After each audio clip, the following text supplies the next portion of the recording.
What is up guys, it's your boy Solheim here, back with another Classic WoW video for Cataclysm Classic. Now in today's video, we're going to be talking about a gold farm, a really good one to do this weekend. It basically just opened up, so it's a brand new type of gold farm to Cataclysm Classic that I want to talk to you guys about today, the value of the farm, some tips and tricks while doing the farm.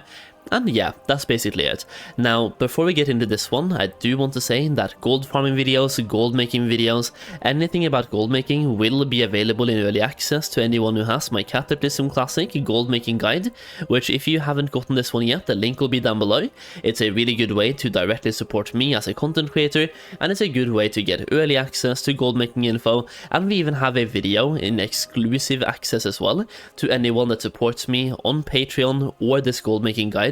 That's a video that will not be going public, and it's a really good way to make gold as well. In addition, we have what I consider to be the best gold farm in Cataclysm, still in early access in that gold guide. Now that video will come out in a couple of days, but if you want to have access to it sooner, well, there we go.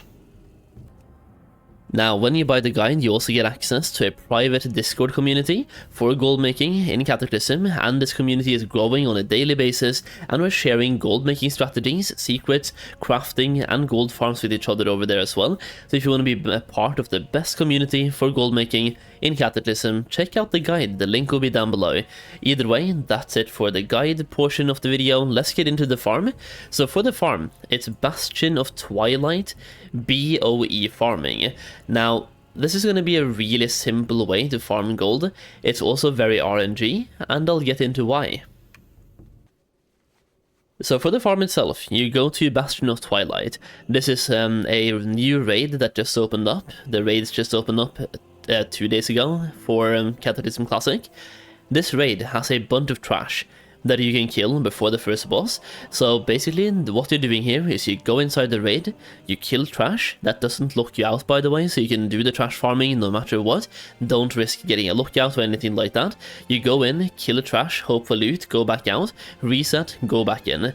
This can be done in a group of 5, 6, 7, 8, 9, 10. Can even be a 25-man group, so you can be more people as well. But I would say probably just farm in a 10-man group, and you can be less than 10 people as well. Now the thing is, the less people you have, the better chance you have of winning the epic when it drops, but the more people you have, the faster you kill the mobs and the faster the runs are.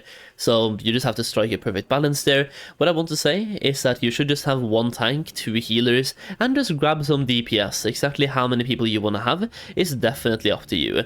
Either way, the math usually works out, so if you're 5 people or 10 people, it shouldn't really matter much. Because when you're 10 people, you kill them most way faster, and you have a chance at getting more epics per hour. Meanwhile, being less people, you have a better chance at winning the epics when they do drop. Overall, the comp doesn't really matter that much. Just grab some people, go here and farm. So, let's talk about some tips and tricks.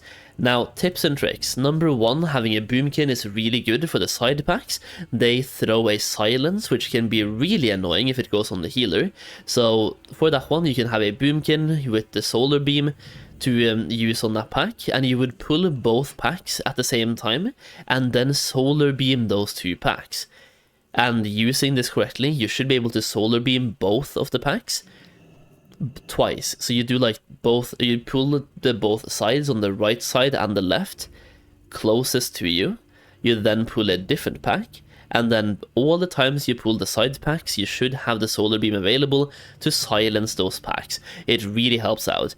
Now, apart from that, elemental shamans are doing top DPS, unholy DKs top DPS, fire mages top DPS. Just focus on AoE DPS, shadow priest as well, AoE damage output. Now, silences are great, CC are great, there's some healers in here, dark menders. Make sure to keep those silenced, so just focus on doing AoE damage and silence when you need be. This will make the runs super clean. Now, apart from that, you do have 2 side packs. The pack we're doing here is the main pack. You have those packs on the sides. Now, I have not yet seen an epic drop from those side packs, and apparently, in one of the patches, Blizzard removed epics from their loot table, and we are running on patch 4.3. So you guys in the comments might be able to confirm or deny some of these things. Just give me your feedback based on your testing. But the side packs, the packs on the side of this room we're about to go into, you have 4 packs out those orbs of lightning, right? So you have 4 orbs of lightning with packs around them. They have not dropped an epic for me, and the theory is that those 4 packs can not drop epics, in which case, if you want to be super fast here, and you want to be efficient, skip those packs. If they can't drop epics, there's no point in pulling them. And those are the packs that are throwing the lightning right there. Not the pack we're killing right now. This is the pack you do want to kill. This is the pack that can drop the epics. But the next few packs in this main room, you might want to skip unless you guys have gotten an epic from them. Going back into the patch notes, they did take out epics from them at some point, even though when the raids first opened up in OG Kata, they could drop epics. Either way, next up, let's talk about the epics. So when doing this farm, it's a huge RNG farm. You're never guaranteed to make gold per hour here unless you hard reserve the epics, and that is really cringe. These are the packs, by the way, the ones we're pulling right now, that you could be able to skip if they don't have epics. So once again, if you have been doing this farm, let me know if those side packs has dropped epics for you, or if they can't drop epics. I would love to hear in the comments down below. Now, going back to the loot here, you do risk getting no gold. It's a huge RNG farm, it's a gamble farm. You can either get rich really fast, or you can get absolutely nothing. Imagine you get 2 staff of Chelly's Staff of Mending, for example. That is 60,000 gold right in your pocket. But then again, the chances of those dropping twice and you winning that one, it's pretty low. But with that being said, let's take a look at some of the values of the epics. We have now gone through the farm. You're able to see an example of what our pull looks like. We're going to pull the next pack ahead of us as well, so there's 2 more mobs remaining here. We pull those 2 mobs, then we go out and we reset, and then you just go again. It is super simple. You go inside, clear the trash, hope for loot, and that's it. Most people here use group loot. It seems to be the most fair way to go. Some people use master loot and raid roll the item. To me, that's always more risky, because I've seen people ninja stuff before. So for me, I'm just going to use group loot and yeah, do it that way. It's a super fun farm, super RNG farm. You can get rich and you can get absolutely nothing. With that being said, let's take a look at some of the values of these epics as well. So going over here real quick, we can go to the auction house and we have Chelly's Staff of Mending, for example. Going over to Chelly's Staff of Mending, so Chelly. 34,000 on my server. Now, your server might be different, but I think on most servers this staff tends to go between 25 and 35k. Maybe 40k as well, so 25 to 40. Somewhere in that region. It's a really good staff, and if you're like me, you didn't get the archaeology staff, this is a really good alternative to that. And 35k, I mean, we're farming 17k per hour, so 2 hours of farming equals staff. Meanwhile, for archaeology, I wasted 230 hours and didn't get the staff. In this case, we could do 2 hours of farming and get a staff instead. And that is the Chelly's Staff of Dark Mending. You also have the Soul Blade, for example. That is a one-handed sword that drops from there as well. This one is going for 19k on my server. There's only 2 of them available, and then it goes up to 25.9, or basically 26. Apart from that, you also have the Unheeded Warning, as an example here, a trinket, going for 6.5k.